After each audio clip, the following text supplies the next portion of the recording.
my phone's falling. That's not gonna work. I need to tape it better. I'm excited about it. I think I'm gonna start with things I got as gifts. That's my cat. Hang on.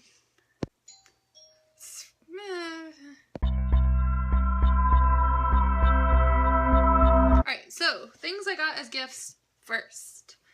The first thing I got from my parents was the, what is this? Heroes of Olympus. I just finished the Percy Jackson books on the recommendation of a middle schooler, and I thoroughly enjoyed them. So I'm super excited to get into these. They're so pretty. I guess I could go through them if I can get them out. As I break them. The first one is The Lost Hero. I do have to say that this is not the same textured paper that the other ones are. I assume because this came out so long ago that they aren't making that kind of hardcover for this anymore. But it is still really pretty. Then we have The Son of Neptune. Same deal. Not a textured cover, just normal. I really like these covers. They are very, like, retro-ish. They, like, remind me of the 60s. Like an old Hardy's Boy cover or something, which I really like. Then we have the Mark of Athena, which is textured and gorgeous. House of Hades. And The Blood of Olympus, the last one. I was surprised that I could get all hardcovers for these, because typically after something's been out for a while, they don't put it in hardcover anymore. At least not in the same style that they were in before. So I was super excited. I'm not going to read these right away just because there's other things I have that I would like to read first, but I eventually will get into those. The rest of the books I got for Christmas from my parents are actually nonfiction, which is a weird thing for me. But my goal this year is to read at least 3 nonfiction books, so these will actually probably be those books. The first book is Amy Poehler's Yes Please. I want to call this an autobiography, but I think it's more biography mixed with, like, advice. It's, like, the nicest quality book I've had in a long time. Like, it's heavy. And the pages, I don't think you can tell, but they're, like, well, they're photo paper. They're, like, what I would expect in a graphic novel, not in a regular book. There's just lots of pictures in it. Looks really pretty. I really like Amy Poehler. I think I like what she has to say, so I'm really excited to read this. The next nonfiction book I got is Jane Austen's England by Roy and Leslie Adkins. I'm obsessed with Jane Austen. Obsessed. I've seen the Pride and Prejudice miniseries like 20 times. I have like days with my friends where that's literally what we do, is we sit and we watch the Pride and Prejudice miniseries, the old one. So I'm really excited to get into this. Looking through it, it doesn't look like it's going to be too hard to get down. It's like, I like when I'm reading nonfiction that it's broken up a lot so that it's easier to digest. So I'm excited. I need to think of a better word than excited. I'm thrilled to get into this. The next one I got, someone on BookTube recommended it. I don't remember who, but the minute they mentioned it, I was like, I need to be reading that. And that is The Time Traveler's Guide to Medieval England by Ian Mortimer. This is a really nice paperback.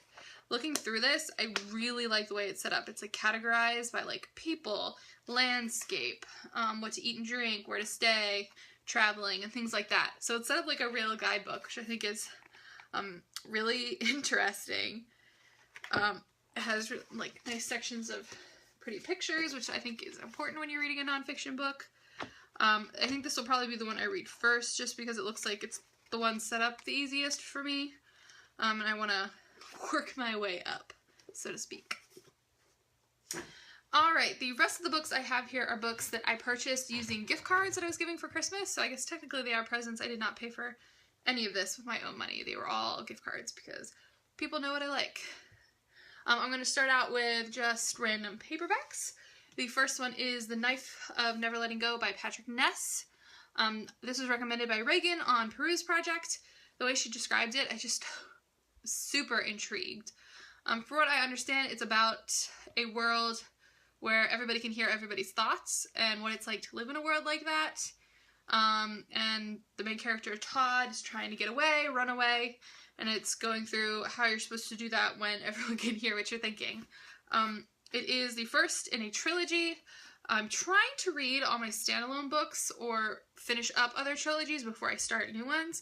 It's one of my goals this year, so I probably will get to this for a little while, but I'm really excited to have it, and it's a nice size paperback. I like a nice big paperback as opposed to those like really thick mass market ones.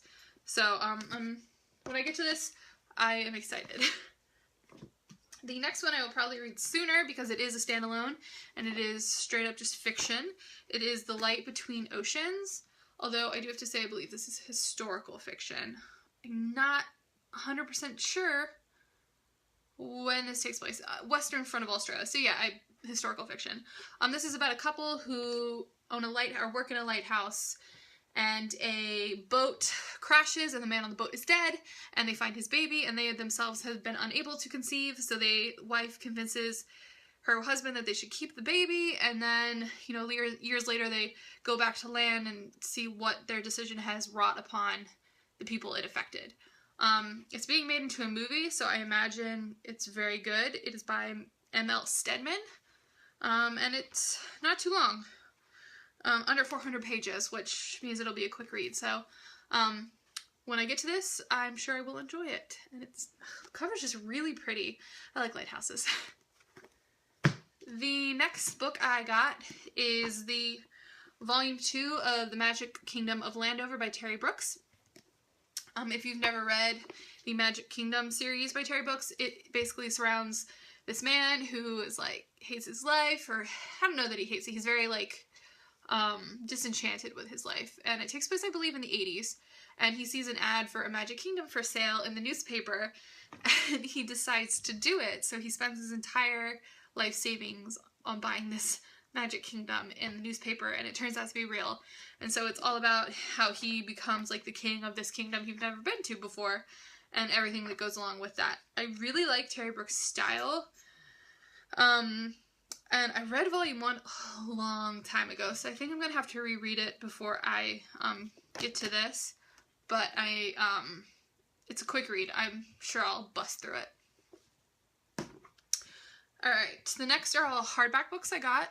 The first one is The Bone Clocks by David Mitchell. I've heard a lot of things about this.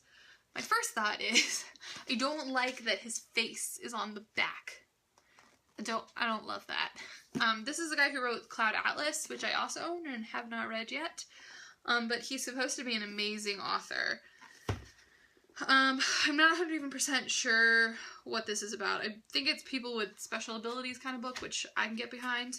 The quality of the pages and everything, I know you can't see it, and papers are really pretty. They're just like silky. Like really, you can't see that, stop focusing, there we go. Really silky. It feels really nice. So in that respect, I want to read this just because it feels nice and I can get behind that. I haven't actually looked to see what the hardback itself looks like. It's just blue. Nothing exciting. The next book I got is All the Light We Cannot See by Anthony Doerr. I don't love that these little things are on here, but I do realize that it helps sell the book because it tells about all the rewards that it has, and I am losing my breath. From what I understand, this is a World War II novel, which means I will not be getting to it for some time because I just read The Book Thief, and I need some time to recover from that experience, because that was an emotional roller coaster. I believe this is about a blind French girl, and who else? An orphan, who is named the same thing as the brother who dies in The Book Thief. That makes me really sad. So yeah, when I get to this, I will read it. It's like one of the most acclaimed books of the year. So I'd like to get to it sooner rather than later, but we'll see. So many things to read, so little time. It's shiny. I like that. The next book I've been eyeing for a long time. Since I saw someone on BookTube talking about it, it meant I got to get rid of my shitty paperback copies of this that didn't match, and it's beautiful.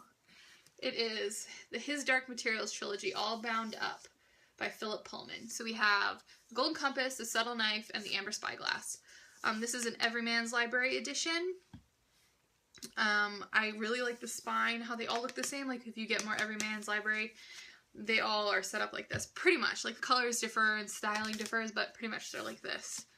It's relatively thick. When I saw this online, it didn't make it seem like it was going to be this like compact, but it is pretty compact if you look at it next to my face. That's what it looks like.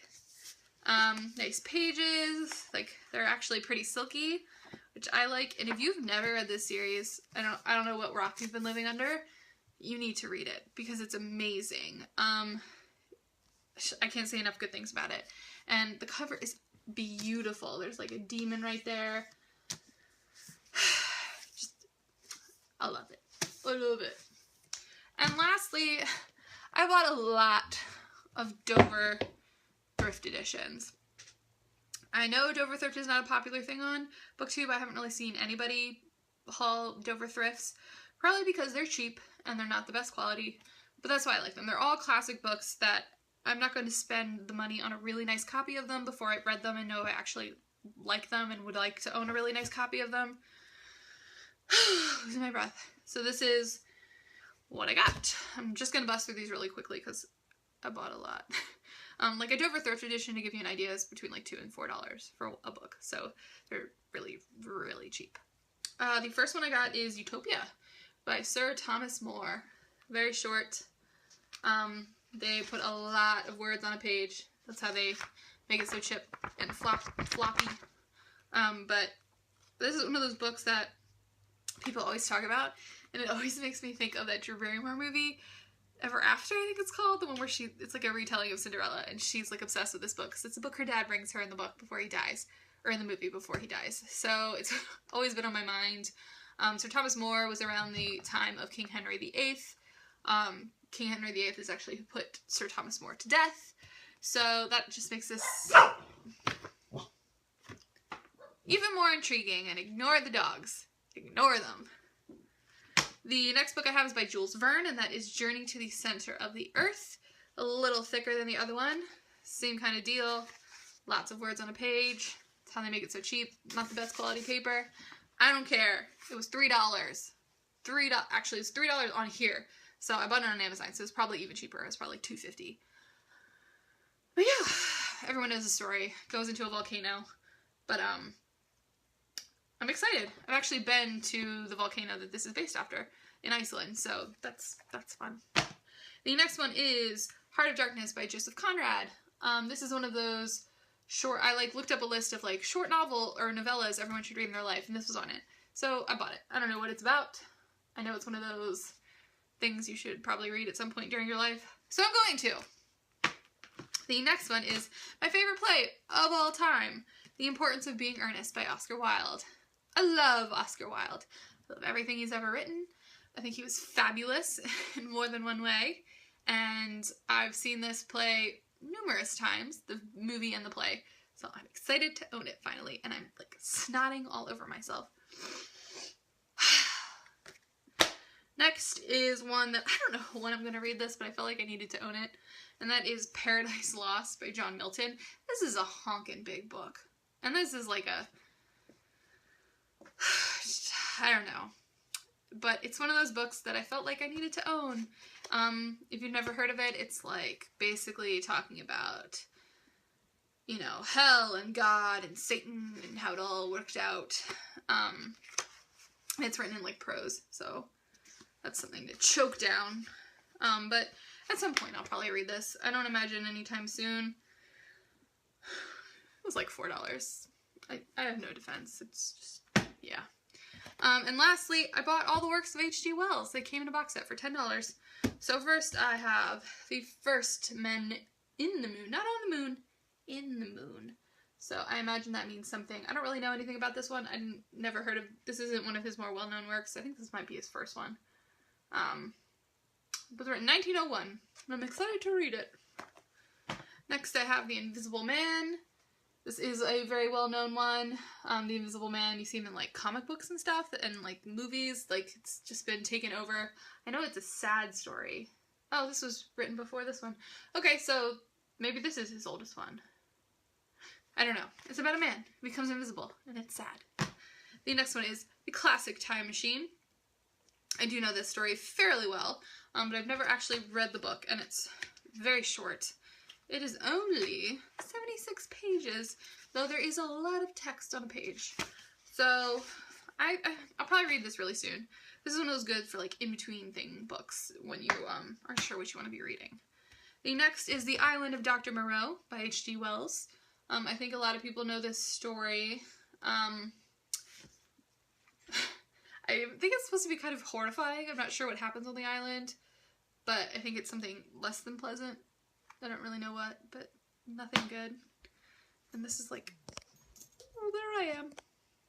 I have this taped to my computer to get the right angle because it's just my phone. It's my new phone. And the light I'm using is coming from my computer screen. So it's working really well. And the last book I have is War of the Worlds by H.G. Wells. This is the one I think most people know. There was a radio show back in the 20s that made everyone crazy when they did a reading of this. There was a movie with Tom Cruise in it. Very popular. It's actually a little longer than I thought it was. It's about 150 pages. I'm excited. I'm going to read this really soon, I think. I'm trying to read more classic literature, and maybe not the traditional sense. Like, to me, H.G. Wells is classic science fiction, which I don't think gets enough attention. So I'm excited to read those. I don't know how many times I've said excited, but I know it's a lot. So I think my next video is going to be a bookshelf tour. If anyone's excited about that, please subscribe. And outside of that, I hope you enjoyed this spazzy book haul, or whatever you want to call it. Book collection. Yeah.